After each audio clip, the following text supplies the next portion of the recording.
Hello everyone, this is Jimmy and welcome to episode 9 of FTB Interactions.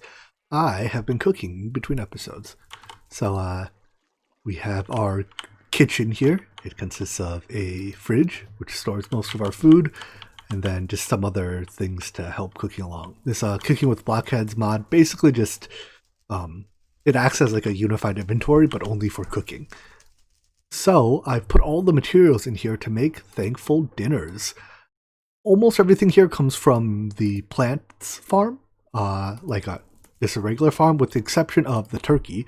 This turkey comes from our ground traps, and the cinnamon for our sweet potato pies, that comes from a cinnamon tree I planted. So putting that all together, let's sort by hunger restored, and we can make thankful dinners. The reason I went for thankful dinner is, first of all, I'll craft as many as I can here, is because first of all, it's that top tier food. Apparently 37 is all I can craft. So top tier food means that it is always edible. That means even if my food bars are full, I can just eat another one if I want to refresh the buff. Second of all, it gives buffs, which is nice.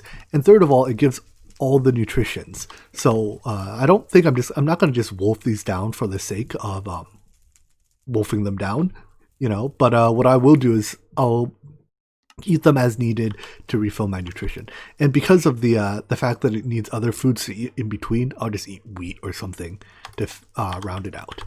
So this takes care of my food situation. It's still manual. I have to manually harvest the plants and put them in here, yada yada yada. But it leaves me, I no longer have to eat like 40 pieces of wheat to fill up my hunger bar. I can now eat one meal, which is far more convenient. Another thing I did between episodes, let's see, those aren't done yet. I did this because I thought it'd be boring. Turns out the enchanting system in this pack has been overhauled quite a bit. So if I put an enchantable item in here, you see that the levels go up to 60, and that's on breaking 8. You used to have to use Astral Sorcery to break the rules like that. So I've enchanted a few items, namely some hammers. I did some experimenting, but let's see, the two interesting hammers I enchanted, I think, are this one, which has, I put life bending on it, something I kind of regret because I don't have regen yet. What life bending does, it's effectively mending, except instead of taking experience, it takes your life. And if you hold it too long, it will kill you. So don't ask me how I know that. The other hammer is I enchanted a hammer with smashing. Unfortunately, in this pack, smashing does not interact with fortune. So it used to be that like in some packs, if you have smashing and fortune on a hammer, like they interact together and you get 1 billion ores per or 1 billion dust per ore. That's not the case here, unfortunately. But what it does do is it gives you exactly 2 dust per ore, regardless of the ore. And for things like coal here, where the normal like pulverizer output is dust, it actually gives you the coal pieces. So it's less useful for coal because who really cares if you get 1 coal or 2? But for stuff like diamond, where if you want to get 2 diamond pieces per ore, you have to first, pulverize it and then wash it, and then what's the last step? Autoclave it, right? Because you need the autoclave to turn diamond dust into diamonds. But if you process it with this, you just get 2 diamonds per ore immediately. Saves a little time. Anyways, these also are very fast for mining. So I've done a fair bit of mining, as is evidenced by all my chests that are filled to various degrees with random stuff. It's also like this Certus, quartz. When you mine the ore with this hammer, you directly get the Certus as drops, as opposed to getting the ore, which is convenient. I've also been yelled at a lot for leaving all these quests unclaimed, and I told you why I did it last episode, but apparently that reason's not good enough for you. Oh, apparently we can just get a free nature's compass. Remember when I crafted a nature's compass? Anyways, I'm just going to check these off because it means I've made progress. So to make all of you happy that want me to claim my quest, I'm just going to click this button. And let's see what I got. That's useful. That's kind of useful. Yeah, there's some useful things in here. I'm going to forget I got any of them and put them into this chest, because this is clearly the chest these belong in. Look at that. No unclaimed quest marks. I'm sure over the course of the next couple episodes, they'll come back until you yell at me again. Anyways, at some point, I'll sort my inventory, either by like actually sorting all my chests, or there's a quest here somewhere, I swear. That gets you into, it's down here, isn't it? This one. There we go. That gets you into logistics pipes, which is your first like truly unified inventory solution. So when we start logistics pipes, it doesn't really matter how your items are sorted. It presents all your linked inventories as a single inventory, which is convenient. Anyways, on to the actual stuff for today. Let's remove some of these pins. All right, the attunement altar. So the attunement altar in Astral Sorcerer allows you to attune yourself to a constellation and gain various buffs. Buffs are good. I like buffs, especially because I want to go do that dungeon that is chilling there. Oh, this is gonna hurt. This is gonna hurt a lot. Ow. I want to go do that dungeon soon, so having buffs will help. It also leads us closer to a beacon. I'm pretty sure we can make a beacon relatively soon. If you look, the beacon recipe does not actually take any nether stars, and there's this specter lens which allows you to get the beacon buff no matter where you are in the dimension. Putting all that together, we can get regen, and regen is good for when I do this and realize gravity is still a thing. Ow. Here's a good chance to show off this mining hammer we've made. So I need this, I don't need tanzanite. I need sapphire because I have run out of aquamarine, and we make sapphire out of aquamarine. So when I guess it is, wait, no, there's there's a couple different gem types in here. But when I mine them with the diamond hammer, they drop directly as the crystal, which cuts out a lot of processing. Now this isn't strictly better. If we look at sapphire ore, what we could do if we wanted to be like 100% optimal is, well, for one, if we pulverize it in MV plus pulverizer, we get the byproduct. But if you pulverize, then wash, then you can sift. And sifting, especially in higher tier machines, gives some pretty good output. For some reason, my game has frozen. All right, so when you sift, if you look, it says, base percent plus percent per tier. Once you get to the higher tiers, you'll average like 2, 3, maybe even 4 items per purified dust. So, or per purified ore. So mining stuff with this smashing hammer is really only convenient in the early game to save you some steps. Also, the coloration is very weird with the cyclic night vision. It makes it kind of yellow. Whatever. When I'm mining, I do try to light up my tunnels because if I'm mining a vein that's sufficiently large, mobs will actually spawn behind me because I'm more than 20 blocks away from, or 30. I don't know what the spawn occlusion range is. But yeah, you're more than a certain distance away from the other end of your mine, and then mobs start spawning and accosting you, which is no fun. Anyway, some other things like this Ordo infused stone, which makes Ordo crystals. I can just directly smelt it if I get this thing, as opposed to if I just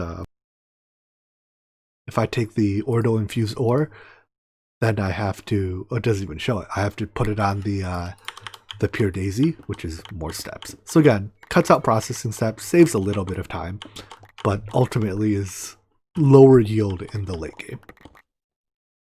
Another downside about using the crushing hammer is that it fills your inventory real quick, maybe halfway through this vein. And even with my holding enchanted strongbox, which has a lot of slots, like this is more than this is exactly a double chest. Yeah, I'm out of room. So I guess I'll have to come back for the rest of the vein later. I mean, it's not like it's going anywhere, so it'll still be here for me. The other component in making aquamarine is the liquid stardust, or liquid starlight rather, and there's a chicken for that. So I made and leveled up the astral chicken. It produces eggs. One chicken can probably power like 100 light wells, is my rough estimate. Like these chickens, when at max stat and 16 to a stack, are really fast. But it produces all the starlight I need, and I have another full drum of it in here, which I'll use to turn all of these sapphires into aquamarine, so we won't have aquamarine problems for the foreseeable future. I've also scaled up our power production a little. So when before we had only a single centrifuge and 2 gas turbines, I think this is 4 centrifuges and 8 turbines. Remember, each centrifuge, if the turbines are running at 100% uptime, each centrifuge powers like 1.95 of them. So between having a buffer and the fact that these are probably not running at 100% uptime, this is sufficient. I've also upgraded our cables to 8x. So remember, 1x takes 4 amps, so 8x will take 32 amps. So I can get up to 32 gas turbines. Any more than that, and I will need to upgrade our cables once again to the 16x variant, which 16x is kind of expensive because it's effectively 8 steel ingots per, piece of cable. Effectively, you're making your cables out of steel blocks. And that's a little much at this point. With our resource collection out of the way, I've been able to craft the attunement altar. However, before I build it, let's talk about what I want to attune to, because I think this is going to be slightly more difficult. So you have to attune yourself to one of the 5 primary constellations, and I usually take Visio just because I think it's like the utility one and it's next to the health and defense one, which is very nice. However, in this pack, you don't just get to learn about constellations by picking up these blank constellation papers. In fact, I don't even think you can craft blank constellation papers. You have to be either get them from the quest rewards, which only reward 3, Armara, Evorcio, and Dissidia. So that inconveniently does not include Visio, so we have to craft it, which is one of these, I'm sure. It's octans. If it says there is nothing here, it's lying to you. You just don't know it yet. So if you look at the MBT data, like this one is Lucerna. Dang, here it is, Visio. All right, so doesn't look too bad, with the exception of these potions. How can I brew them? Oh, cool! A brewing stand doesn't take blaze rods.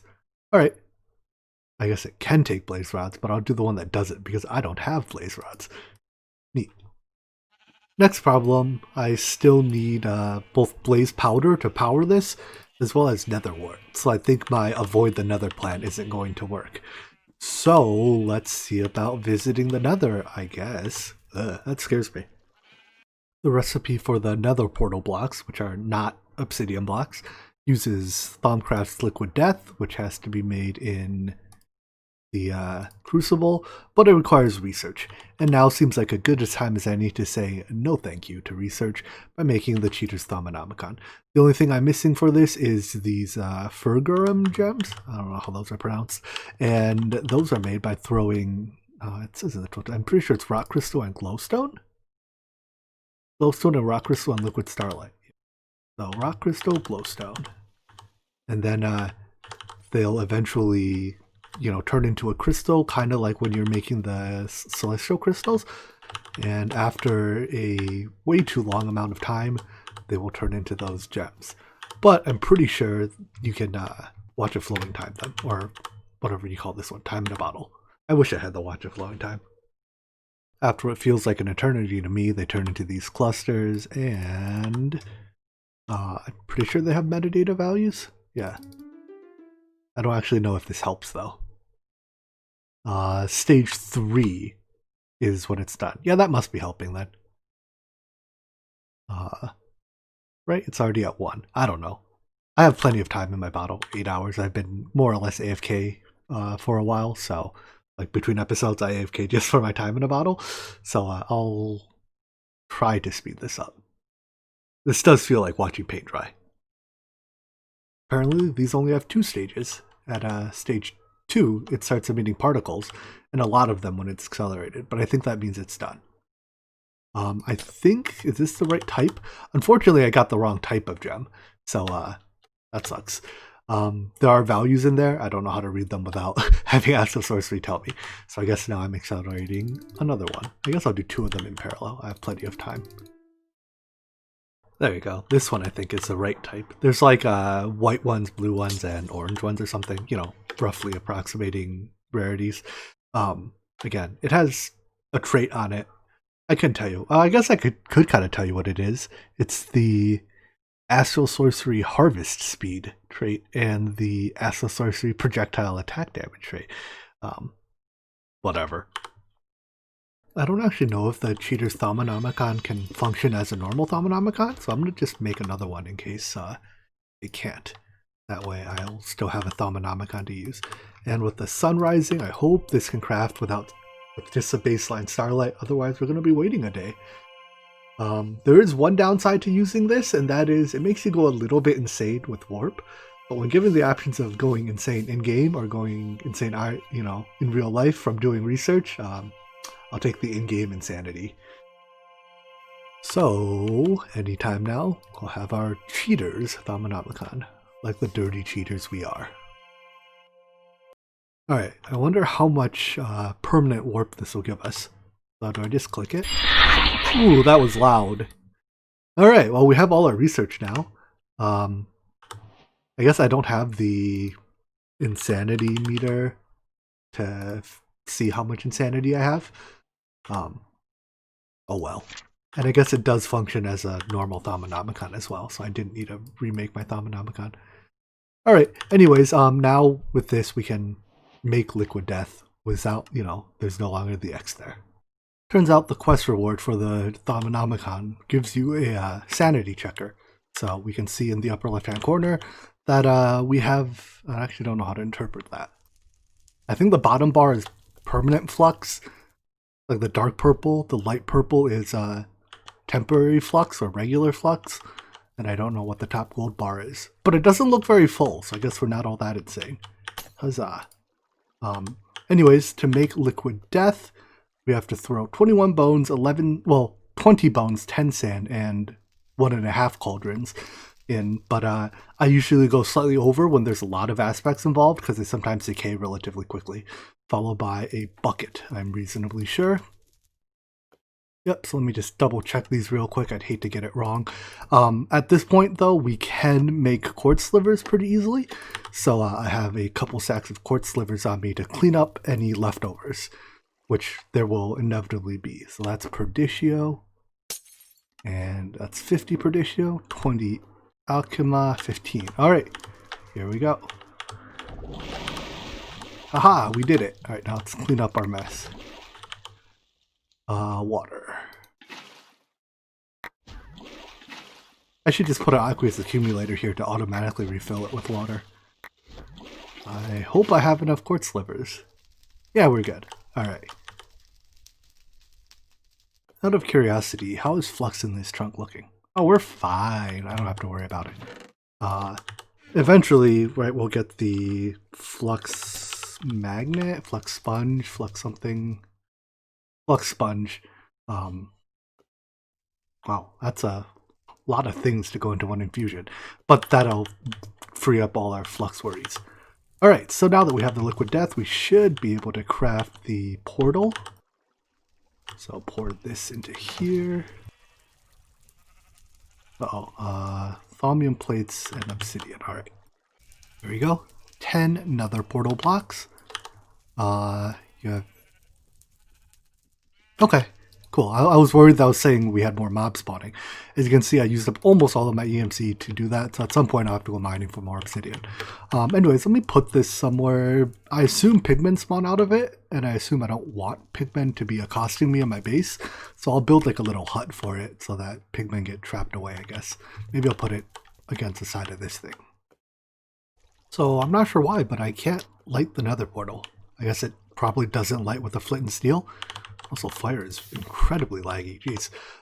But the quest doesn't actually say anything about what it lights with. Do I have to chisel it into the other one? I think I got it. You actually are supposed to light it with the, with the Philosopher's Stone. Alright, anyways, I'm not actually sure if mobs will spawn out of it, but I'm gonna take better safe than sorry and, build a little box around it. If I just do this and then, whoopsies, I have to still be able to get in. Block that off with dark ineffable glass. Mobs can't see through it. And I suppose mobs can spawn in that darkness, but they can't get anywhere. Alright, well, let's go to the Nether. Spooky. And we've made it. Well, I guess, so going into the Nether has caused harder mobs to spawn, presumably in the overworld.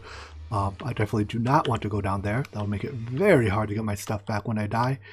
Unfortunately, I don't see another fortress immediately in sight, which I suppose isn't unexpected.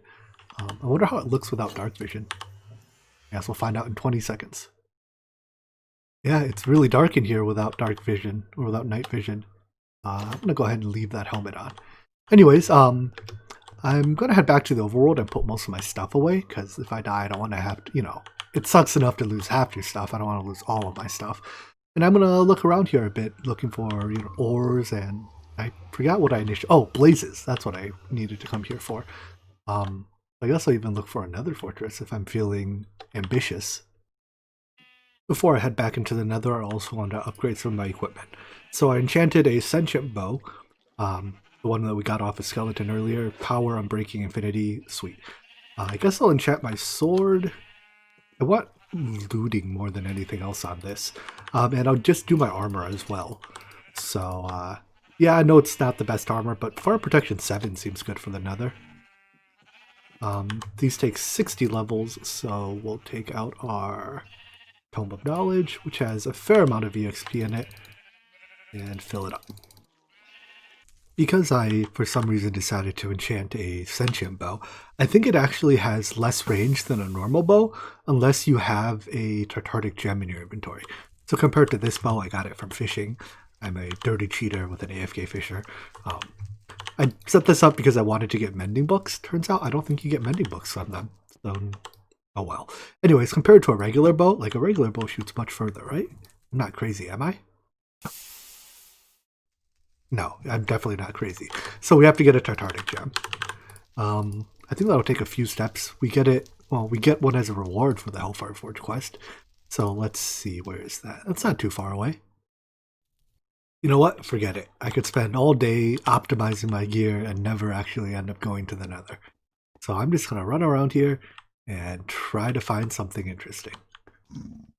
Apparently pigmen don't appreciate it when you mine their ores. Thankfully I have a good sword. Die, stupid pigmen. Give me your ores. Haha. Here's what I came for. Yeah, I see you hiding there, buddy. Wow, it's really hard to hit when you have such little range. Well, that was a good shot. I guess that killed it. So I used to play Ark where you press Q to put your bow away when you don't want to take the shot. That, I have a feeling I'm going to accidentally throw this bow into lava. No blaze rod by the looks of things. Spooky ghost. You think I can get across this lava lake with multi-jump 4? Let's try it. I have an ender pearl for backup, so... Oh, I might need the ender pearl. Pearl, please? Pearl, please? Ender pearl? Alright, this is gonna hurt. Regen pot. Thanks, fire protection. And why did the ender pearl not port me? I got trolled. Aha, I found another fortress. I actually just found it on the map. I have no clue where. I didn't see it on the outside at all, but they show up pretty neatly on the map. Makes me wonder if there's any other ones. Not that I see. Alright, anyways, I'm gonna hopefully find some nether wart in here.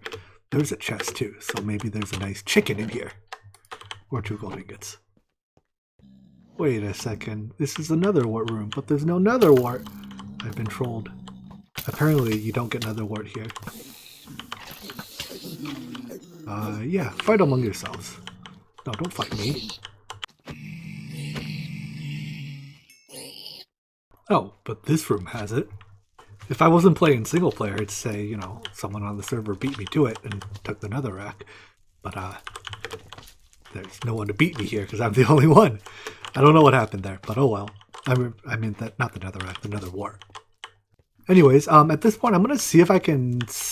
I saw there's a. You see that there's a blaze spawner there. I want to see if I can grab a drop of evil to pick that up. Took a little while to get it because I don't actually have looting on my sword, but yoink. Oh, can I not yoink these? That's a disappointment. Well, regrets. Well, since I'm here, I found a dungeon, so I may as well at least give it a shot, right? If I get overwhelmed, I'll just leave. But first chest. I don't like this already.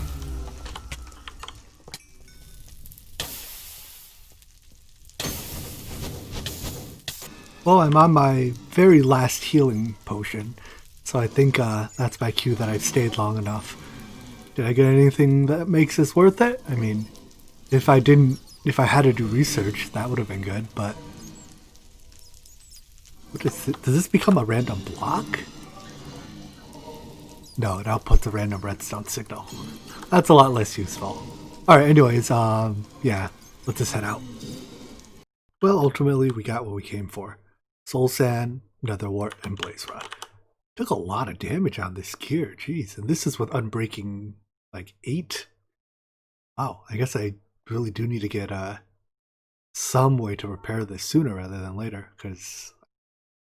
yeah, I can't just keep remaking it. I mean, I guess I could. Anyways, more immediate matters. I'm gonna grow some netherwort. Thankfully, the rules for growing netherwort haven't been changed. You can still grow vanilla netherwort in the overworld without having to like do strange things like make it dark like you have to do with Agricraft netherwort. But yeah, now we can brew for... I already forget what I was... Ah, right. We went so far down the rabbit hole I forgot what I was doing. We needed to make swiftness potions for Visio Constellation Paper. Now that I've crafted Visio Constellation Paper, I still have to find the constellation in the sky. That obviously has to be done at night, but we also need at least a looking glass, but the telescope is just so much easier to use that I always just make the telescope. So I am waiting for nighttime to come because apparently we need a bit more starlight for this. I guess what I could do is I could claim my chicken. So before I said that I don't think I could move this crystal, on second thought, I think these are the movable floating crystals. Because they show up in JEI as floating crystal, not as celestial or collector crystal. So I think these actually are movable.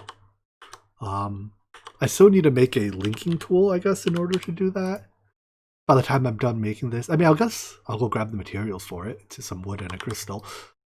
But here, it's nighttime, I can craft now. So it's the dead of night right now, it's 10 p.m. And there don't appear to be any stars out. I think when this happens, you just have to relog. That did not appear to have done it. Still no stars. I tried turning the night vision on my helmet off too, and still no stars. So I'm not quite sure why there's no stars out tonight. Like, it's not just that the constellations aren't out, there's just no stars altogether. I ended up waiting a couple nights and moving the telescope, and eventually I was able to get it to work. Oh look, there's our last constellation. I have already found 3 of the constellations.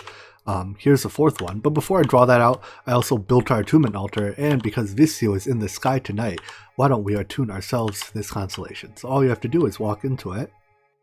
It spins around you for like a minute, and then bam, you'll be attuned. You'll know it works if when you open your Astrotome, you have a perks tab. So you start at level 1 with 1 skill point and only 1 place to put it. So you put it there.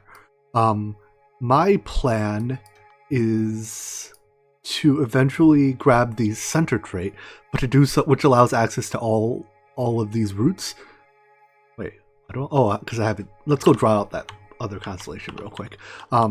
But that does require discovering all the constellations first. And if you remember, one of these constellation papers, Avedius, is a little bit complicated. So let's see if we can find it. Right, this one requires Avedius. Let's see, what about this was it? There was a reason I had to go to the moon for this, I think. At least I thought there was. Am I overlooking something? Yeah, maybe you don't have to go to the moon. I read you did, and I didn't really, like, I just trusted it instead of looking. But I guess if we can unlock all 5 nodes, like all 5 of the major constellations, then we'll be able to pick up all the root nodes, which makes it easy to gain EXP as well. So I was hoping I could talk and solve this, but I'm clearly not that smart. Constellations. Which one is it? This one's Armara, because that's the only one I have that I haven't. This one cannot possibly Armara, can it? Alright.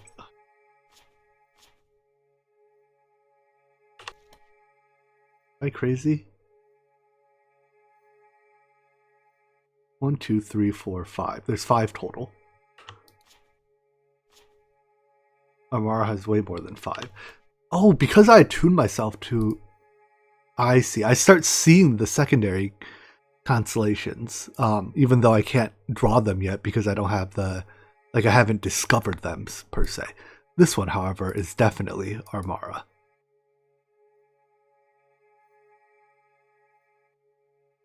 There we go. Alright, so now, because I've now discovered the constellation, the Armara perk, we can see it now. So, I guess that means the next step is to make the constellation paper for Avedis?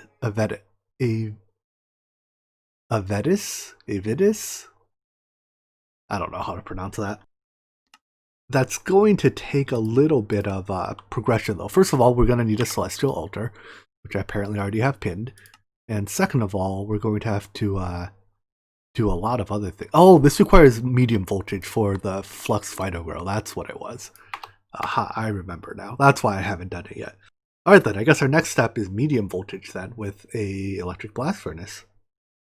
Meanwhile, if you're looking to level up with the Visceal start, the easiest way to do it is to stand on conveyor belts. You travel around the world in a very small circle. But as you can see, I'm gaining EXP. Well, I should have put this somewhere that doesn't involve listening to the sheep the whole time. So anyways, those are the trivial points. From there, I have to figure out where I actually want to put my points. But it'll probably end up going towards the middle here, grabbing Singularity, grabbing all 5 of these. I know that this pack has uncapped the level limit, so normally you can only go up to level 30, and thus, I guess this is a level. Go up to level 30 unless you have, 30 total points. But I know it goes above 30 in this pack, so we can, we have more points than usual. Another thing I normally do is in the perks tree, at the start, I only target all the increased perk EXP stuff like this. And then eventually I respec to drop all the increased perk EXP after reaching max level. However, there's 2 ways to respec.